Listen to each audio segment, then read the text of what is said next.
Thank you again for joining us here on this Tuesday afternoon in advance of the NASCAR Championship 4 this weekend at Phoenix Raceway. We have now been joined by Rick Hendrick, car owner of Hendrick Motorsports. Before we get started with Rick, a couple of quick announcements and reminders. If you have a question for Rick, please go ahead and use the Zoom raise your hand button so that we can get to as many questions as we can in the time that we have with Rick. We will record and post this audio as well. And for some reason, if your raise your hand button does not work or you don't think we're seeing your question, please feel free to utilize the chat window. We'll monitor that as well. I know we have a lot to cover today. I'm sure a lot of questions for both Rick and Joe a little bit later in the hour. If you can help us to keep those questions as focused as we can on this weekend's events at Phoenix, we would greatly appreciate it. We want to try to make sure that we can get in as many questions as we can to help preview this weekend's events at Phoenix. So we will now get started. To kick us off, Rick, I'm gonna ask you an opening question here. It's been a pretty big season for Hendrick Motorsports. When we started in February, did you have any idea that your team would take home 16 NASCAR Cup Series wins this season? No, you always think you're in good shape, but this has been a phenomenal year. I think when I look back at our organization and look at across the board running 4 cars, it's been all the cars have been competitive. All of them have won races, and it's really nice when you have a balanced attack and you don't have one car running 20th, but all of the cars have been able to lead laps and run up front and win races. So I've been extremely happy and very humbled by the success of the organization this year. And one additional question before we jump to the questions from our media. A big year as well for Chevrolet, home the Manufacturers Championship. What does that mean to you to be able to help them take home that honor this season?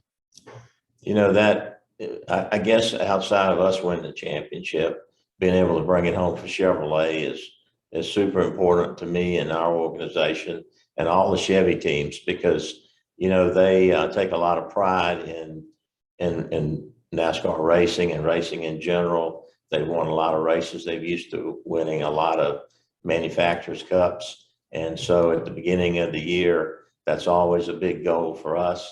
And they are a major player in our success. So it was super exciting and rewarding to see them get excited about winning the manufacturers championship again. All right, we're now going to go to questions. We'll take as many questions as we can in the time that we have.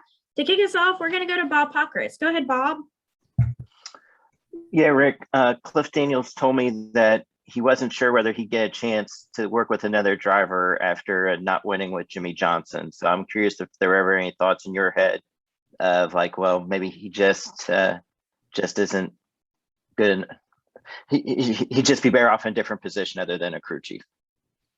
I think your question is Cliff Daniels, I'm looking at him in any other position other than a crew chief? Is that what you said? That was it? Yeah. Was that your question? Yeah, well, in light of the fact that he wasn't able to win, he didn't win a race with Jimmy. Right. Was there concern that he just wasn't a winning crew chief? Oh, okay, I'm sorry. Yeah. Look, he's a super sharp guy. If you look at the way they ran toward the end of the year, we were just getting our program better and starting to click. And of course, Chase won the championship, but Jimmy had some good races there at the end, so that was good momentum. And you could just watch him as he ran the team and made the team better, that he was going to be in a good spot this year. Did I think he could win this many races? Nobody ever expects to win that many races in a year, but he's a super sharp guy. He's been in and around our program for a long time, worked with Chad as an engineer on the team. So I've been amazed at how much talent he has in a leadership role. All right, next question. We're going to go to Jenna Fryer. Go ahead, Jenna. Thank you. Hey, Mr. H, I've got a couple of questions. I'm going to limit it to 2 and then get back into the queue. My first question is on Chase. He opened the season as the champion, should have been celebrated all year, but instead you signed this new guy who comes in and wins all these races and sort of takes over the spot as top dog. Have you seen that affect Chase at all, or has it been any sort of issue that you've had to address? None. You know, Chase is very competitive. He wants to win, but he's happy for the organization, and he's never said anything about the fact that he won the championship, and now you know, Kyle's winning a bunch of races. You know, it all comes down to next Sunday, and he's in it to win it, and he's got a chance and a good shot at being a back-to-back champion. So he's a team player, and Chase is super cool. He just I've been amazed at his maturity and how he looks like just a pure veteran of 10 or 12 years. And he actually, every time Kyle wins or one of the other cars win, he texts me and congratulates me. So he's not one of those guys that goes off in the corner and says, well, I need what they have or whatever. He's so quiet, and he delivered these 2 real good lines in this postseason: "Merry off season, Happy Christmas," Yeah. and then the thing last week about his fans. You know, did you know he's got that in him, that wit and that humor? He's super. I mean, he's quick. He's really quick, and he's just a super bright guy. And I'm amazed at how he can come back with. You know, you might ask him a question, or you may say, man, you had a good race. I'm sorry that you didn't win it. And he's always, hey, we did well. We did it to ourselves or whatever.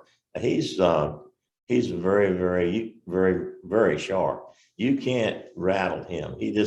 I've never seen him get rattled over anything. So I think he's poised for another championship here come Sunday. And then my last one, and I'll get back in the queue. I'm really excited for your answer on this one. Alex Bowman, is he a hack? I describe a hack. I don't know what a hack is, but you know, he's won 4 races this year. And Denny's won 2, and so you know, I think Denny just lost it Sunday, and you know, Alex races everybody clean. He's a good soldier. The sponsors love him. The crowd loves him. You know, I think when you're in the middle of a disappointment and you're frustrated and mad, you might say things that you wouldn't say normally. So, but if he's a hack, I'd like to have more of them. Thank you. All right, our next question is going to go to Jeff Gluck. Go ahead, Jeff. Rick, you know, you've been around so many of the greats, and obviously, I mean, we can see, you know, Larson's unbelievable, but Yeah. I'm curious as to your opinion to what makes him so great? Why is he that good? I think he's driven a little bit of everything, and I think car control and racing on the dirt has helped him a lot. But he's got tremendous confidence. He believes that he can drive anything, and he believes he can win in anything. So, you know, that confidence builds a lot of, you know, he just gets in the car ready to go, and he doesn't complain. But he also spends more time than people might know studying setups and studying the history of the races and digging into the information in our company just to see if he can get better or he can make the car better, wanting to help Cliff. But I think confidence, car control is just something that, you know, he's just got a ton of. Thank you. Okay, our next question is going to come from Zach Albert. Go ahead, Zach. Thanks, Amanda. Mr. H, I wanted to follow back onto Cliff Daniels real quick. It seems like whenever you hear him on the radio, he's a very calming influence. And that seems to trickle down not only to Larson, but also the rest of the team. How have you seen that kind of, I guess it's almost maturity beyond his years in some ways. And was that part of why you thought he was destined for this kind of season? Yeah, well, you know, he worked under Chad, and he has that same temperament of wanting everything perfect. But he does not get rattled. You're exactly right. And you don't know how a guy's going to act under fire until you put him in that position. And but he just is very methodical, and he spends a lot of time with Kyle. And when I told Kyle that was going to be his crew chief, Kyle didn't know. He hadn't won any races. But as soon as they started working together, Kyle loved what he could see in Cliff. And I've been amazed at his ability to call a race, keep calm, build a pit crew, do all the things that he's done this year, and doesn't get rattled. And in some of the decisions he makes is just, you would think he's been crew chief for 5 or 6 years, but he's a real talent, and he's built a really good team. And I can tell you the 4 crew chiefs here are working better than they've ever worked before. When I went to the shop yesterday, that Rudy and Cliff were standing there talking, and Alan, and they were discussing things about the cars. And we don't have 4 teams anymore. We have 1 team with 4 cars, and they all work. People work on the same cars, and the crew chiefs live together. And Rudy's made a big impact on our company, and so it's been the best chemistry by far that we've ever had. How much of that is a credit to Chad Knaus and his leadership in terms of this first year in his current role after being a crew chief for so long? Well, you know, Chad is a perfectionist, and yes, he gets a lot of the credit for the preparation, because things have to go on here when the guys are on the road and not in the shop. And Chad is very detail minded, and he has learned too that he's got to spread his knowledge. He can't just focus on 1 car. He's got to be focusing on 4 cars. So that's been a step for him, but he's just accepted it. And I've just watched him mature, not mature, that's not the right word, but I've watched him work into being a leader of many people rather than a leader of a few, and wanting to do a lot of things himself. And he brings a certain amount of attention and to the game, and he's very methodical and very driven. And so you spread that through the shop, and you got him back at home getting the cars ready, and feedback from the 4 crew chiefs. It's a great combination right now, and I think we've got a lot of good years ahead of us. Great, thank you. Okay, our next question is going to come from Kelly Crandall. Go ahead, Kelly. Thank you, Amanda. Rick, at the top there, you talked about how you're humbled by the success of the team this season. And when I talked to Jeff, or asked Jeff yesterday about, obviously you guys won the championship last year with Chase, but does this year feel more like an indication that the organization is back to where it needs to be with performance, given the overall success of all 4 teams? Absolutely. I mean, you know, when you had Jeff Gordon and Terry Labonte, and you won 4 championships in a row, and you won a ton of races, and then you kind of go through a rebuilding year. You don't have, you know, Jeff or Jimmy or Dale, and you've got Alex Bowman and William Byron and Chase Elliott, and then we didn't know how, you know, you think you watch Larson, you say he's really got a tremendous amount of talent. Can he be a team player? Can he come in an organization and have an impact and really, you know, help the other guys? And the answer to all those is yes. I've been amazed at William Byron his year. And you look at where he was, if he'd gotten in the Roval, he looked like he was going to win that race. He could have been a player in the championship. So Alex won 4 races. Chase is going for the back-to-back championship. So when you have everybody working together, when you have the crew chiefs not trying to hide things, but legitimately wanting to help each other and make all the cars better, and communication between the drivers, or you don't have a driver that's upset with the other driver or jealous or, just building a wall between them. Again, it's the best we've ever had when you look at 4 crew chiefs and 4 drivers. Yeah, we had Jimmy Johnson that won 7 and won 5 in a row, but the rest of the organization was running at that par. So this has been a phenomenal year for us.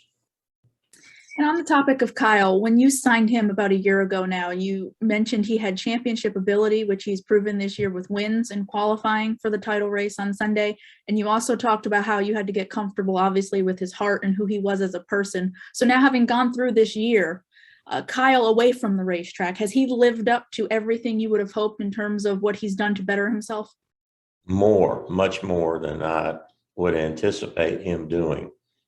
He pledged $150,000 so far to causes. He's visited a week or so ago 3 food banks in Raleigh, Charlotte, and Charleston, and gave away a ton of money. He's been the front of our whole program for feeding people. He goes into markets and stems situations with kids.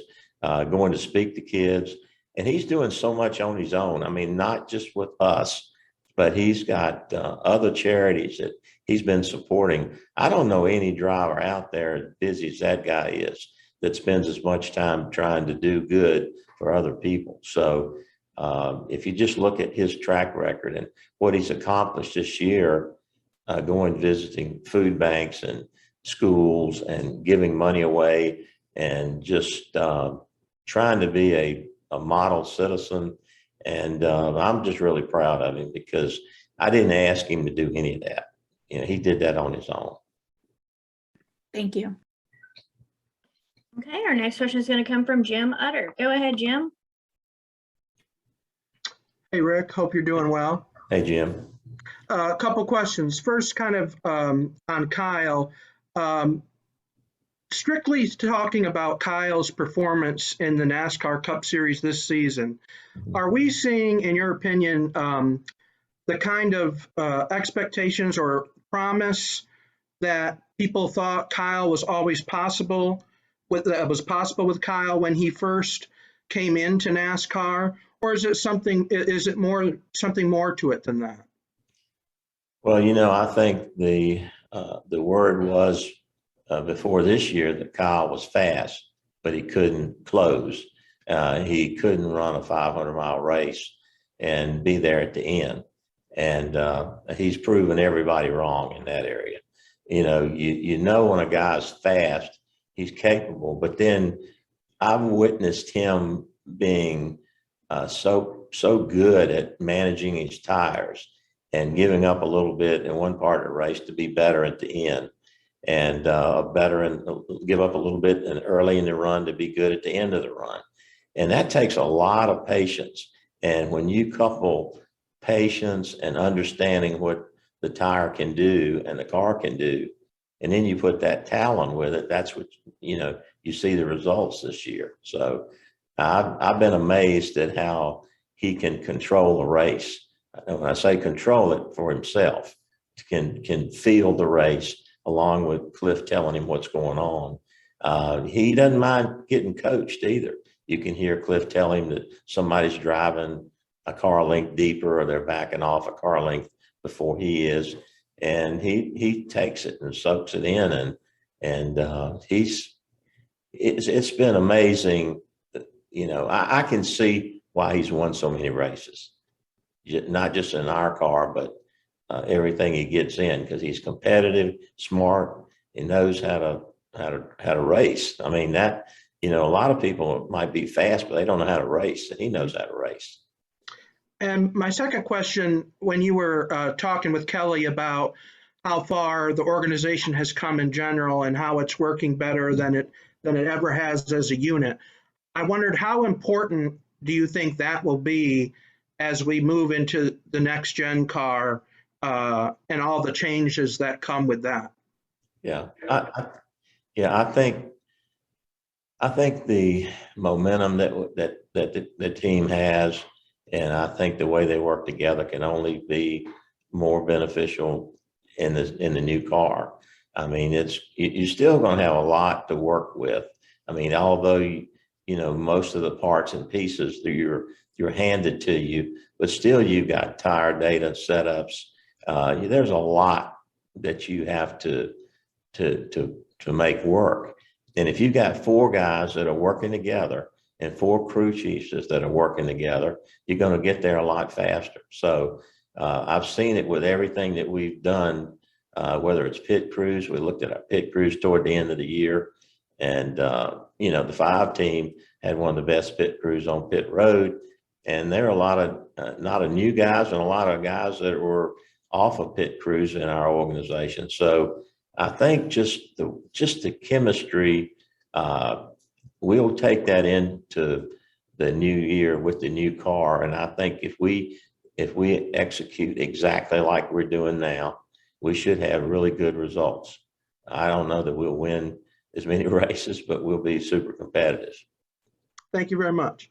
Yes, sir. Okay, our next question will come from Claire B. Lane. Thank you. Rick, I was sitting here, I was thinking about the playoff drivers that are advancing on, and they're all solid and they're all very calm. Truex, Elliott, Larson, somewhat Denny Hamlin, a veteran. What do you think the difference will be for the finale at Phoenix? Is it the maturity, the team that doesn't panic, who gets stressed out, luck, or who's more aggressive after what we saw last week? What do you think, Rick? Well, I think a lot of racing luck's going to play into it. I mean, do you get trapped with a caution? Do you pit? Do you have a flat tire? Do you have, mechanical, problem? Those 4 cars are going to be awful close. Who hits the setup right? Doesn't mean, it doesn't matter what you did last week or even when you went there or in the spring. I think it's just you got to have a flawless race without any mistakes. And, that's the unknown when you go into a championship like this. You got 4 cars. They're all great cars. They've been there all year. They all know how to win. They have won. And, 2 of them won championships. So, it's just, I think it's just going to be mistake free. Whoever can get through it without making mistakes will probably win it. And it could be any one of those 4. And I hope it's one of our 2. And as we move to the finale, right? What do you think of all the talk that we had last week? And I know it was a cutoff race and I know it was Martinsville, but now we move on about how much respect you show or don't show, how much respect these drivers owe each other that are in the playoffs. You have 2 of your drivers who are in it together and their teammates, or those who are not in the playoffs. What about the whole respect thing and the whole entertainment that it shows thing and what you want of the crowning of a champion, where respect fits in or doesn't? Well, I think when you look at it and you see guys that haven't won a race this year, and they want to win a race for their sponsor and their organization, you don't expect them to move over. You would hope they don't, deliberately race somebody too hard. But everybody that goes in that race has got a reason for wanting to do well. I mean, some of them are looking for a job. Some of them are pressure from sponsors and from their teams, and everybody wants to do well. I do think Martinsville's a tough racetrack to ask people to not race hard. I mean, you know, people, that's just, there's always feelings after Martinsville. There always has been, and there always will be when you race that close together. But I think Phoenix will be a little bit different. And I think everybody deserves to be able to go out and race. I think that the guys in the championship just ask for respect from the other guys. Just don't take if you're running, you know, 8th or 10th and it's, you know, early in the race, don't do anything to try to jeopardize somebody's chance of winning a championship. But that's true every week. I mean, I think our guys in this, well, not just our organization, but this sport right now, most of those guys, if not most all of them, race pretty clean. And you see them go 4 wide at places where I don't think you can run 3 wide, and they come out okay. And if somebody loses it and gets into somebody, that's just racing. I mean, you know, that's going to happen. I just hope it doesn't happen Sunday. Thank you, Rick, and good luck. All right. Thank you. Thank you. Okay, our next question is going to come from Holly Kane. Go ahead, Holly. Thank you so much. Mr. Hendrick, I wanted to ask you just one question. Often, not so often, does the championship come down to just 2 teams. This is really kind of a mano-a-mano type of situation. How is the emotional side of this for you guys? Is the vibe in the shop a lot different this week? What's it like? Well, you know, it's the guys that are working, you know, that go to the track with the 5 car, they want to win. The guys that are with the 9 car, they want to win, but they're all in there together. And they do have feelings that they want their car to win the race, but they're looking for the organization to do well. But I don't think there's tension between our cars. There's just tension and nerves that they know it all comes down to just one race. And we worked so hard all year, won a lot of races, but it's just going to come down to who can win this race or finish in front of the other guys. So I think that the pressure is, there's no tension among our guys. Now, whether that'll change it in the race if they're racing each other hard, I fully expect the guys to race hard, race clean. And I've been in this situation before with Terry Labonte and Jeff Gordon, and I've been in the meetings with the teams and say, look, guys, I'm going to tell you if the 9 car wins, I'm going to go tell the 5 guys, congratulations, a great year, and then I'll go celebrate. I worry about showing any favoritism to any one of them. I won't be on the 9 box or the 5 box. I'll be somewhere neutral. And I do think a lot about whatever happens Sunday. I don't want to hurt the momentum we've got now.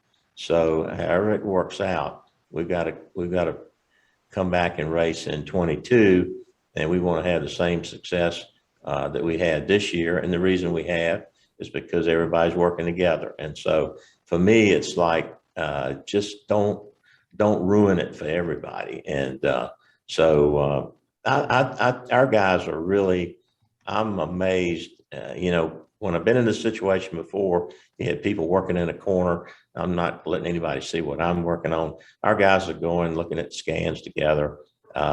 They are, I'm just really proud of them because it's a great feeling to know that you've got an organization that's got 2 guys in it, and they're going to put the best car out there and let them settle it. Thank you. All right. I know we're not going to get to everyone's questions. Thank you for everyone hanging with us. We're going to squeeze in one more question before Rick has to move on to some other interviews. So Dan Gelston, go ahead with your final question.